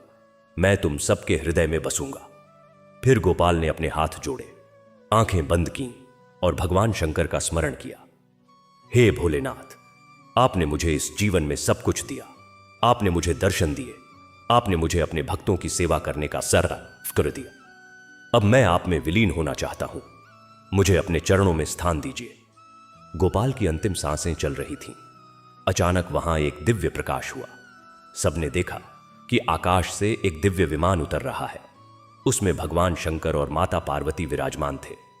भगवान शंकर ने गोपाल से कहा, उठो मेरे भक्त, आओ मेरे साथ कैलाश चलो। तुम्हारी भक्ति ने मुझे बांध लिया है। तुम मेरे परम प्रिय भक्त हो। गोपाल ने आंखें खोलीं। उसने भगवान शंकर को अपने सामने खड़ा देखा। उसकी आंखों से खुशी के आंसू बह रहे थे। उसने कहा, प्रभु, आपने मुझे बुला लिया। यह मेरे जीवन की सबसे बड़ी सफलता है। भगवान शंकर ने अपना हाथ बढ़ाया। गोपाल ने उस हाथ को थाम लिया और फिर उसका शरीर वहीं रह गया और उसकी आत्मा उस दिव्य विमान में भगवान के साथ कैलाश की ओर चली गई। सब लोगों ने यह चमत्कार देखा। उन्हें विश्वास हो गया कि गोपाल सचमुच कोई साधारण मनुष्य नहीं, बल्कि भगवान के परम भक्त थे। गांव वालों ने गोपाल के शरीर का अंतिम संस्कार बड़ी श्रद्धा के साथ किया। उसी स्थान पर जहां गोपाल ने शिवलिंग स्थापित किया था, एक सुंदर मंदिर बनाया गया। आज भी वह मंदिर गोपालेश्वर महादेव के नाम से प्रसिद्ध है। कहा जाता है कि जो भी सच्चे मन से वहां जाकर भगवान शिव की पूजा करता है, उसकी सभी मनोकामनाएं पूर्ण होती हैं। और गोपाल की कथा आज भी लोगों को प्रेरणा देती है कि सच्ची भक्ति का कोई मोल नहीं, कोई सीमा नहीं। दोस्तों, गोपाल की यह कथा हमें सिखाती है कि जीवन में सबसे बड़ी पूंजी है सच्चा प्रेम और भगवान के प्रति अटूट विश्वास। चाहे हम कितने भी गरीब हों, कितने भी अज्ञानी हों, अगर हमारे मन में भगवान के लिए सच्चा प्रेम है, तो भगवान स्वयं हमारे पास आएंगे, हमारी रक्षा करेंगे, हमारा उद्धार करेंगे। गोपाल ने कभी किसी से कुछ नहीं मांगा, उसने केवल दिया। उसने भगवान को प्रेम दिया और बदले में उसे सब कुछ मिल गया। उसने लोगों की सेवा की और लोगों ने उसे भगवान का रूप मान लिया। उसने कभी अहंकार नहीं किया, इसलिए वह सबका प्रिय बन गया। तो दोस्तों, आप भी इस कथा से प्रेरणा लीजिए। अपने जीवन में सच्ची भक्ति का मार्ग अपनाइए। भगवान को याद कीजिए, उनसे प्रेम कीजिए, उनके नाम का जप कीजिए, साथ ही दूसरों की सेवा कीजिए, गरीबों की मदद कीजिए, सबके साथ प्रेम से पेश आइए। यही सच्ची भक्ति है, यही सच्चा धर्म है। और अब इस कथा को यहीं समाप्त करते हैं, लेकिन यह कथा आपके मन में हमेशा जीवित रहेगी। जब भी आप भगवान शंकर का स्मरण करेंगे, गोपाल की यह कथा आपको याद आएगी और आपकी श्रद्धा और भी मजबूत होगी।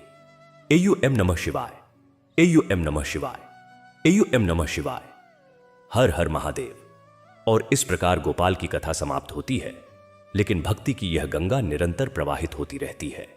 दोस्तों, अब हम आगे बढ़ते हैं एक और भक्त की अनुपम कथा की ओर, जिसका नाम है भक्त कण्णप। यह कथा उस परम भक्त की है जिसने अपने नेत्र ही भगवान शिव को अर्पित कर दिए। यह कथा उस अद्भुत प्रेम की गाथा है जिसमें भक्त ने भगवान को भी पिघला दिया। कण्णप की कथा उस समय की है जब त्रेता युग का अंत हो रहा था और द्वापर का आगमन हो रहा था। उस समय दक्षिण भारत के वनों में एक शिकारी जाति के लोग रहा करते थे। उन्हीं में एक था तिन्नन, जो बड़ा ही बहादुर और निडर युवक था। तिन्नन अपने पिता नागन्ना के साथ शिकार करता था। वह धनुर्विद्या में निपुण था और जंगल के हर रास्ते से भली भांति परिचित था। तिन्नन के स्वभाव की सबसे बड़ी विशेषता थी उसका दयालु हृदय। भले ही वह शिकारी था, पर उसका मन बड़ा कोमल था। वह कभी भी किसी दुबले पतले या छोटे जानवर का शिकार नहीं करता था। वह केवल उतना ही शिकार करता जितना उसके परिवार के भोजन के लिए आवश्यक हो। एक बार की बात है, तिन्नन अपने पिता के साथ गहरे जंगल में शिकार के लिए गया हुआ था। वहां उसने देखा कि एक बाघ एक हाथी के बच्चे पर हमला करने वाला था। तिन्नन ने तुरंत अपना तीर चलाया और बाघ को घायल कर दिया।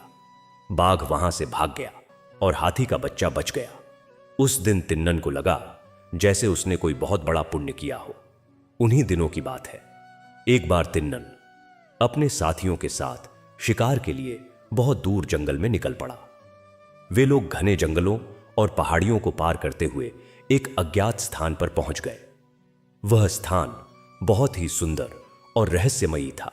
वहां एक छोटी सी पहाड़ी थी जिसके नीचे एक नदी बहती थी। नदी का पानी बिल्कुल स्वच्छ और शीतल था। तिन्नन ने सोचा, यह स्थान तो बहुत ही मनोरम है, यहां कुछ देर विश्राम किया जाए। उसने अपने साथियों से कहा, तुम लोग यहां ठहरो, मैं थोड़ा आगे जाकर देखता हूं कि आसपास कैसा इलाका है। तिन्नन अकेला ही आगे बढ़ गया। चलते चलते वह पहाड़ी की तलहटी में पहुंचा। वहां उसने देखा कि एक गुफा के पास एक बहुत पुराना और विशाल वट वृक्ष है। उस वृक्ष के नीचे एक छोटा सा शिवलिंग स्थापित था। वह शिवलिंग बिल्कुल सादा और प्राकृतिक था, जैसे स्वयंभू हो। उस पर किसी ने फूल माला नहीं चढ़ाई थी, कोई दीपक नहीं जलता था, कोई पूजा अर्चना नहीं होती थी। वह बिल्कुल अकेला और उपेक्षित सा पड़ा था। तिन्नन ने उस शिवलिंग को देखा तो उसके हृदय में एक अजीब सा भाव जागृत हुआ। उसे लगा जैसे यह शिवलिंग उसे पुकार रहा हो, बुला रहा हो। वह पास गया और उसे निहारने लगा। उसने सोचा, यह क्या है? यह पत्थर का यह टुकड़ा क्या है? पर इसे देखकर मन को बड़ी शांति मिलती है। तिन्नन को शिकार की सारी सूझबूझ भूल गई। वह वहीं बैठ गया और उस शिवलिंग को निहारता रहा। उसे लगा जैसे उस शिवलिंग में कोई चेतना है, कोई जीवन है, कोई शक्ति है जो उसे अपनी ओर खींच रही है। वह घंटों वहां बैठा रहा। फिर अचानक उसे ध्यान आया कि उसके साथी उसकी प्रतीक्षा कर रहे होंगे। वह वहां से लौट आया, पर उसका मन उस शिवलिंग में ही अटका रहा। अगले दिन तिन्नन ने अपने पिता से कहा, पिताजी, मैं कल जंगल में एक अजीब सी जगह देखकर आया हूं। वहां एक पत्थर है जिसे देखकर मन को बड़ी शांति मिलती है। मैं आज फिर वहां जाना चाहता हूं। पिता ने कहा, बेटा, वह पत्थर कोई साधारण पत्थर नहीं है, वह भगवान शिव का स्वरूप है। हमारे पूर्वज कहा करते थे कि उस स्थान पर भगवान शिव स्वयं विराजमान है, लेकिन हम शिकारी लोगों को वहां जाने का अधिकार नहीं है। वहां तो ब्राह्मण और संत जाते हैं, पूजा पाठ करते हैं। तिन्नन ने कहा, पिताजी, मुझे नहीं पता कि वहां जाने का अधिकार किसे है और किसे नहीं, पर मेरा मन कहता है कि मैं वहां जाऊं। वह पत्थर मुझे बुला रहा है, मैं जरूर जाऊंगा। तिन्नन अगले दिन फिर उस स्थान पर गया। इस बार वह कुछ समय के लिए नहीं बल्कि पूरा दिन वहीं बैठा रहा। उसने सोचा, इस पत्थर के प्रति मेरे मन में इतना प्रेम क्यों है? इसकी पूजा कैसे की जाती है? मैं तो कुछ नहीं जानता। उसने देखा कि शिवलिंग के पास कुछ सूखे फूल पड़े थे, शायद किसी पुजारी ने कभी चढ़ाए थे। तिन्नन ने सोचा, अगर लोग इसे फूल चढ़ाते हैं तो मैं भी चढ़ाऊंगा। उसने पास में ही जंगल से कुछ जंगली फूल तोड़े, कुछ पत्ते तोड़े और उन्हें शिवलिंग पर चढ़ा दिया। उसके पास जल लाने के लिए कोई बर्तन नहीं था, तो उसने नदी से अपने मुंह में पानी भरा, लाकर शिवलिंग पर डाल दिया। उसने सोचा, यह तो वैसे ही है जैसे मैं अपने देवताओं की पूजा करता हूं। फिर उसने शिकार के लिए जो मांस लाया था उसका कुछ भाग निकाला और शिवलिंग के पास रख दिया। उसने सोचा, मैं जो खाता हूं वही इसे भी खिलाऊंगा। तिन्नन की यह पूजा देखकर स्वयं भगवान शिव अति प्रसन्न हुए। उन्होंने सोचा, यह भक्त न तो कोई मंत्र जानता है न ही पूजा की विधि, पर इसके हृदय में मेरे प्रति कितना सच्चा प्रेम है, कितनी सच्ची श्रद्धा है। यह मेरे लिए सबसे बड़ी पूजा है। उधर उसी स्थान पर एक अन्य घटना घट रही थी। वहां पास के एक गांव में एक ब्राह्मण पुजारी रहता था जिसका नाम था शिवकोटि। वह प्रतिदिन उस शिवलिंग की पूजा करने आता था।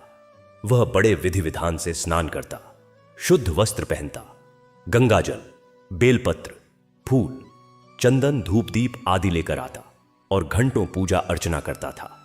उसे अपनी पूजा पर बहुत घमंड था। वह सोचता था, मैं ही इस शिवलिंग का एकमात्र पुजारी हूं।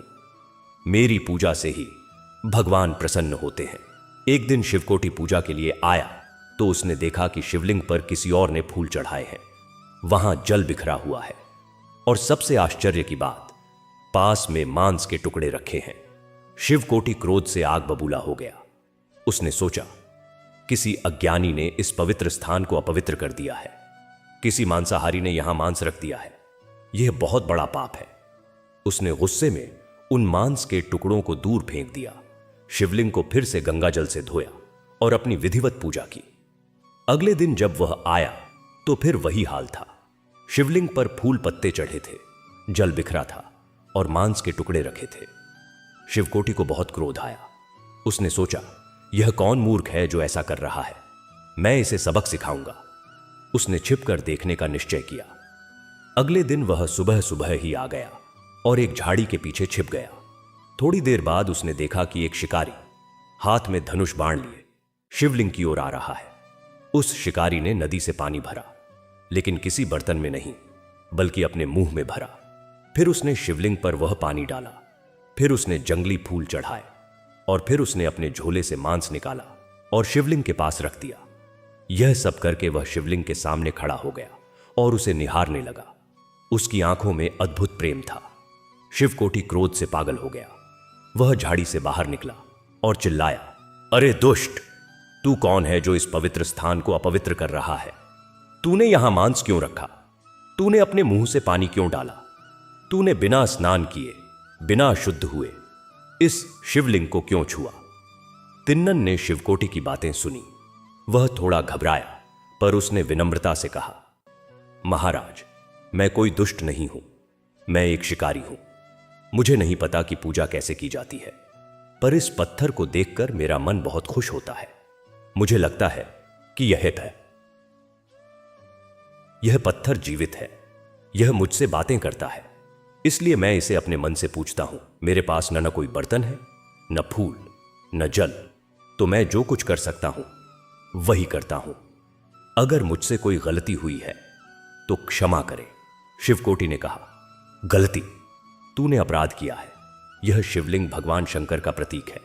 यहां केवल शुद्ध और पवित्र चीजें चढ़ाई जाती हैं। तूने यहां मांस रखकर इस स्थान को अशुद्ध कर दिया है। अब भगवान नाराज होंगे।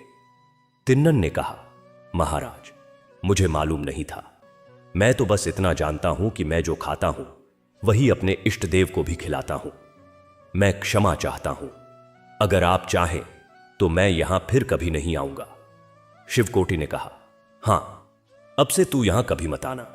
यह स्थान केवल विद्वान और शुद्ध लोगों के लिए है। तू जैसे अज्ञानी को यहां आने का कोई अधिकार नहीं। तिन्नन वहां से चला गया, पर उसका मन बहुत दुखी था। उसने सोचा, शायद मैं सचमुच अयोग्य हूं, शायद मुझे वहां नहीं जाना चाहिए। पर उसका मन बार बार उस शिवलिंग की ओर भागता था। वह कई दिनों तक वहां नहीं गया, पर उसकी तबीयत खराब रहने लगी। उसे नींद नहीं आती थी, खाना अच्छा नहीं लगता था। उसके पिता ने पूछा, बेटा, तुझे क्या हो गया है? तू इतना उदास क्यों रहता है? तिन्नन ने अपने पिता को सब बातें बताईं। पिता ने कहा, बेटा, भगवान तो हृदय के भाव को देखते हैं। वे यह नहीं देखते कि तू किस जाति का है, क्या खाता है। वे तो यह देखते हैं कि तेरे मन में उनके लिए कितना प्रेम है।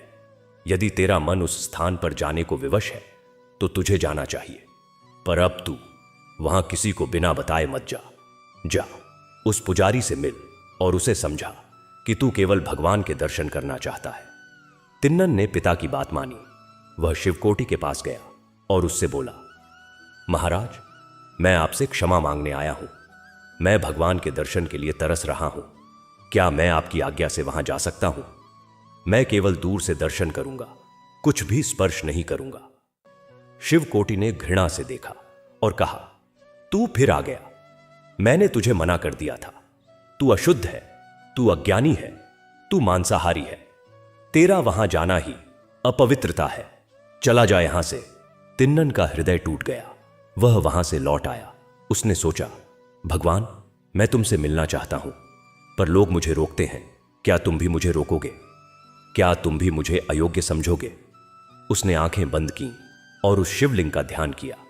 उसे लगा जैसे उसके हृदय में कोई आवाज आ रही है, आओ मेरे भक्त, आओ, मैं तुम्हारी प्रतीक्षा कर रहा हूं। उस रात तिन्नन को सपना आया। उसने देखा कि वह उसी स्थान पर है। शिवलिंग से एक दिव्य प्रकाश निकल रहा है और उसमें से एक आवाज आ रही है, तिन्नन, तुम सच्चे भक्त हो। तुम्हारा प्रेम देखकर मैं अति प्रसन्न हूं। तुम किसी की बातों में मत आओ। प्रतिदिन आओ और मुझे अपने मन से पूजो। मैं तुम्हारी पूजा स्वीकार करता हूं। तिन्नन की नींद खुली तो उसकी आंखों से आंसू बह रहे थे। उसने कहा, प्रभु, आपने मुझे बुलाया है। अब मैं किसी की नहीं सुनूंगा। मैं प्रतिदिन आपके पास आऊंगा। अगले दिन से तिन्नन फिर उस स्थान पर जाने लगा। अब वह और भी अधिक प्रेम से पूजा करता। वह सुबह जल्दी उठता, स्नान करता अपने तरीके से, और फिर मीलों पैदल चलकर उस स्थान पर पहुंचता। वह फूल चढ़ाता, जल चढ़ाता और फिर घंटों वहां बैठा रहता। वह भगवान से बातें करता, अपना दुख सुख सुनाता और उन्हें निहारता रहता। उसने शिवलिंग का नाम रख दिया था कुदुंबी, यानी अपने परिवार का सदस्य। शिवकोटि को जब यह पता चला कि वह शिकारी फिर से वहां आने लगा है तो उसे बहुत क्रोध आया। वह सोचने लगा कि इस अज्ञानी को कैसे रोका जाए। उसने तय किया कि वह सुबह सुबह ही पूजा कर लिया करेगा, ताकि तिन्नन के आने से पहले ही वह वहां से चला जाए। पर तिन्नन इतनी जल्दी आ जाता कि शिवकोटि की पूजा समाप्त होने से पहले ही वह आ जाता और दूर खड़ा होकर प्रतीक्षा करता। जब शिवकोटि चला जाता तब तिन्नन अपनी पूजा करता। एक दिन शिवकोटि ने सोचा कि अब और नहीं सहा जाएगा। उसने भगवान से प्रार्थना की, हे भगवान, आप ही बताइए, यह अज्ञानी शिकारी आपकी पूजा करता है, पर उसकी पूजा तो सारे नियमों के विरुद्ध है। वह आपको मांस चढ़ाता है, वह अपने मुंह से पानी डालता है। क्या आप सचमुच उसकी पूजा स्वीकार करते हैं? उस रात शिवकोटि को सपना हुआ। भगवान शिव ने उसे दर्शन दिए और कहा, शिवकोटि, तुम मेरे विद्वान भक्त हो, पर तुम्हें अहंकार हो गया है। तुम सोचते हो कि केवल तुम्हारी पूजा ही सही है, पर मैं तो हृदय के भाव को देखता हूं। तिन्नन का हृदय मेरे प्रति इतने प्रेम से भरा है जितना तुम्हारे शास्त्रीय ज्ञान में भी नहीं है। वह मुझे अपने परिवार का सदस्य मानता है, मुझसे प्रेम करता है। उसकी पूजा में कोई दिखावा नहीं है, कोई स्वार्थ नहीं है। वह मुझसे बस प्रेम करता है। कल तुम देखोगे कि मैं उसके प्रेम की परीक्षा लूंगा। तुम भी वहां उपस्थित रहना और देखना कि सच्ची भक्ति क्या है। शिवकोटि की नींद खुली तो वह सोच में पड़ गया। अगले दिन वह जल्दी ही उस स्थान पर पहुंच गया और एक झाड़ी के पीछे छिप गया। तिन्नन भी आया। उसने हमेशा की तरह पूजा की। तभी अचानक एक अद्भुत घटना घटी। शिवलिंग की एक आंख से खून बहने लगा। तिन्नन ने यह देखा तो वह घबरा गया वह रोने लगा। हे कुदुम्बी, तुम्हें क्या हो गया? तुम्हारी आंख से खून क्यों बह रहा है? किसने तुम्हें चोट पहुंचाई? उसने सोचा, कोई जानवर होगा जिसने इसे चोट पहुंचाई होगी। उसने जंगल से कुछ जड़ी बूटियां तोड़ी, पीसकर उस आंख पर लगा दी, पर खून बहना बंद नहीं हुआ। तिन्नन बहुत दुखी हुआ। वह भगवान के पास बैठा रोता रहा। कुदुम्बी, मैं तुम्हारा दर्द कैसे दूर करूं? बताओ तो मैं क्या करूं? तभी उसे एक आकाशवाणी सुनाई दी। तिन्नन, यदि तुम सच्चे भक्त हो तो अपनी एक आंख निकाल कर मुझे दे दो, तभी यह खून रुकेगा। तिन्नन ने बिना एक पल सोचे कहा, प्रभु, आपकी आंख में दर्द है तो मेरी एक आंख आपको क्या देने से? मैं तो आपको अपनी दोनों आंखें देने को तैयार हूं। उसने तुरंत अपना तीर निकाला और उससे अपनी एक आंख निकालकर शिवलिंग की उस आंख पर रख दी जिससे खून बह रहा था। चमत्कार हुआ, खून बहना बंद हो गया। तिन्नन खुश हुआ, लेकिन कुछ ही क्षणों बाद शिवलिंग की दूसरी आंख से भी खून बहने लगा। तिन्नन ने यह देखा तो उसे बहुत दुख हुआ। उसने कहा, प्रभु, अब मेरी दूसरी आंख भी ले लो, मैं तुम्हारा दर्द नहीं देख सकता। उसने अपना पैर उस स्थान पर रख दिया जहां से वह यह निर्धारित कर सके कि शिवलिंग की दूसरी आंख कहां है। फिर उसने अपनी दूसरी आंख भी निकाल ली और उसे शिवलिंग की दूसरी आंख पर रख दिया। अब तिन्नन पूरी तरह से अंधा हो गया था। वह शिवलिंग के पास गिर पड़ा, लेकिन उसके चेहरे पर अपार शांति थी। उसने कहा, प्रभु, अब मैं आपको देख नहीं सकता, पर मेरा मन आपको देख रहा है, मेरा हृदय आपको महसूस कर रहा है। अब मैं आपसे जुड़ गया हूं, मुझे और कुछ नहीं चाहिए। यह अद्भुत दृश्य देखकर शिवकोटि की आंखों से आंसू बहने लगे। वह झाड़ी से बाहर निकला और तिन्नन के पास गया। वह रो रहा था, मैं कितना बड़ा मूर्ख था। मैंने तुझे अज्ञानी समझा, अशुद्ध समझा, पर तू तो सबसे बड़ा ज्ञानी है। तूने वह कर दिखाया जो कोई विद्वान, कोई तपस्वी नहीं कर सकता। तूने अपने प्राणों से भी बढ़कर अपने प्रभु से प्रेम किया। मैं तेरे चरणों में नतमस्तक हूं। तभी वहां एक दिव्य प्रकाश हुआ। स्वयं भगवान शिव वहां प्रकट हुए। उन्होंने तिन्नन को गोद में उठाया। उनकी आंखों से प्रेम के आंसू बह रहे थे। उन्होंने कहा, उठो मेरे पुत्र, उठो मेरे प्रिय भक्त, तुमने मुझे जीत लिया।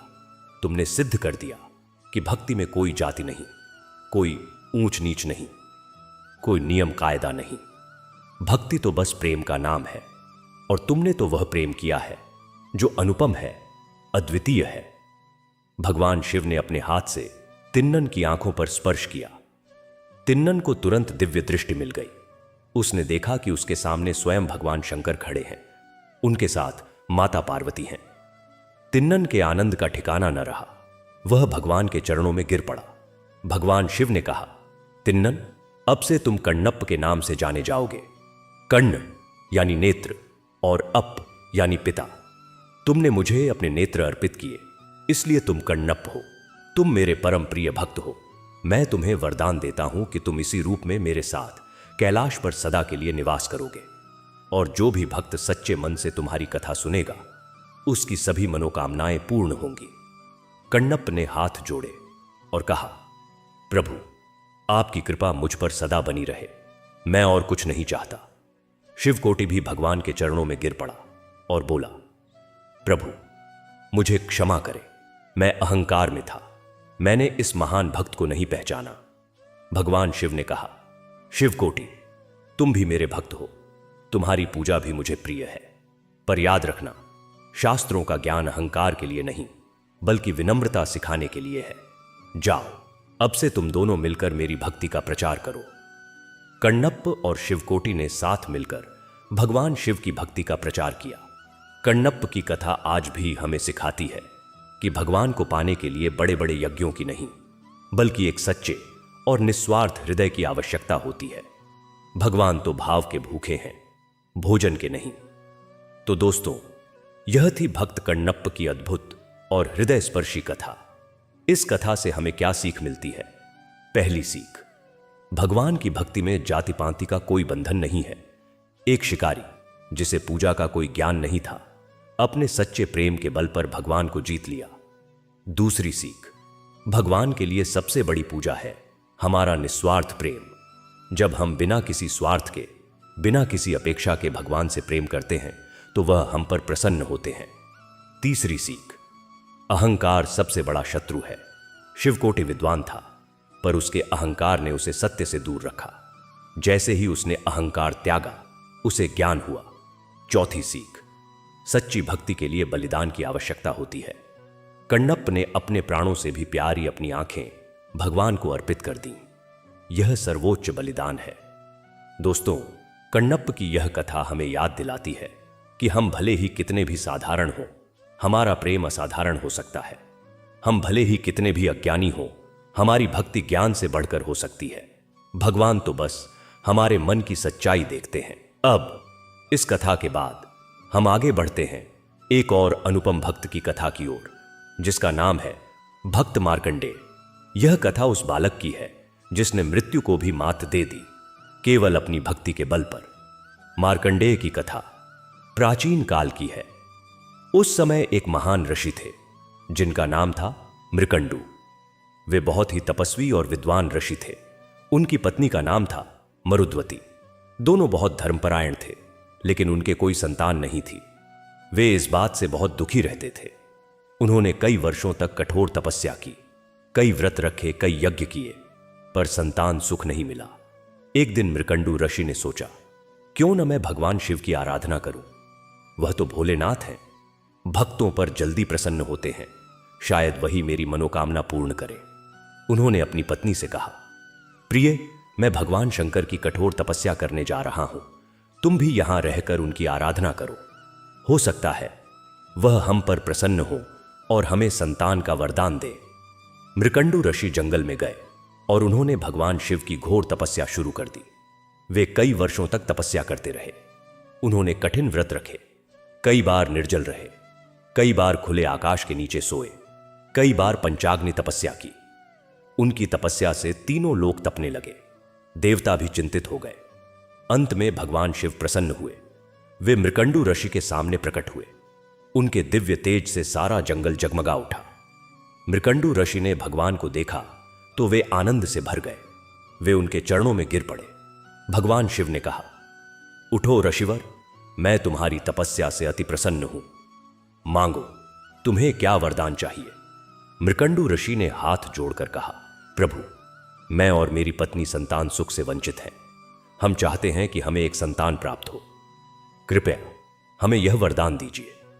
भगवान शिव ने कुछ सोचा और फिर बोले, ऋषिवर, मैं तुम्हें वरदान तो दूंगा, लेकिन तुम्हें दो विकल्प देना चाहता हूं।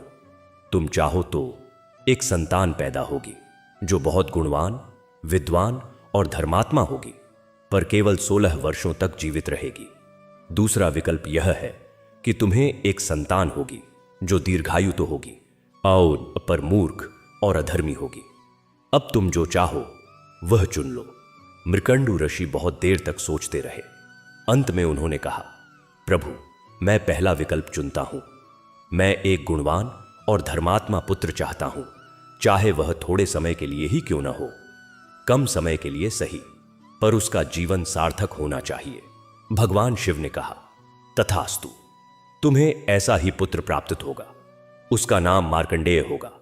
वह मेरा परम भक्त होगा और अपनी भक्ति के बल पर मृत्यु पर विजय प्राप्त करेगा। इतना कहकर भगवान शिव अंतर्ध्यान हो गए। कुछ समय बाद मरुद्वती गर्भवती हुई और उन्होंने एक सुंदर बालक को जन्म दिया। उस बालक का नाम मार्कंडेय रखा गया। जैसे जैसे मार्कंडेय बड़ा होता गया, उसके गुण और विद्या बढ़ती गई। वह बहुत ही बुद्धिमान और तेजस्वी था। उसने कम उम्र में ही सभी वेदों और शास्त्रों का ज्ञान प्राप्त कर लिया। पर सबसे बड़ी बात, वह बचपन से ही भगवान शिव का परम भक्त था। वह प्रतिदिन उनकी पूजा करता, उनका ध्यान करता, उनके भजन गाता। मार्कंडेय के माता पिता बहुत प्रसन्न थे, पर उनके मन में एक गहरा दुख भी था।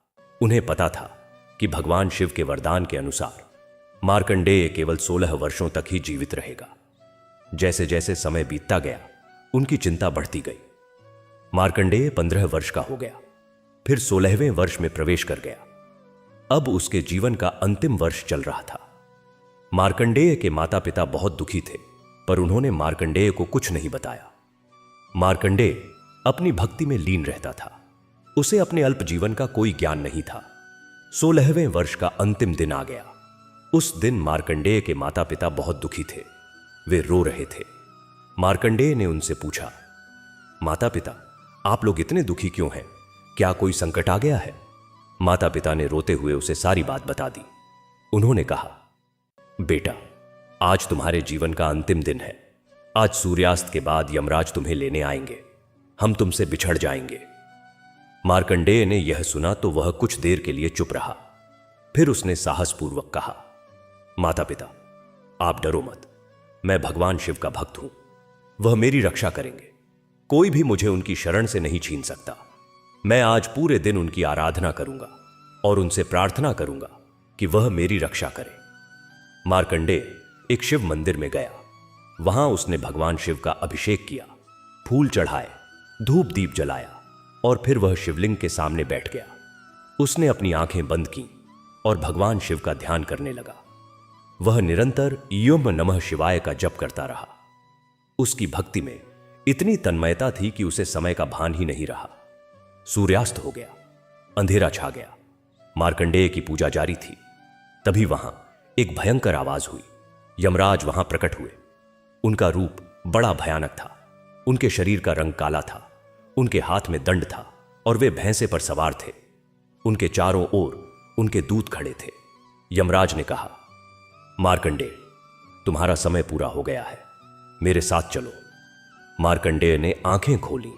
उसने यमराज को देखा, पर उसके चेहरे पर जरा भी डर नहीं था। उसने शांत भाव से कहा, यमराज, मैं भगवान शिव की शरण में हूं। उनकी आज्ञा के बिना मैं कहीं नहीं जा सकता। आप उनसे पूछिए, फिर जो कहेंगे वही होगा।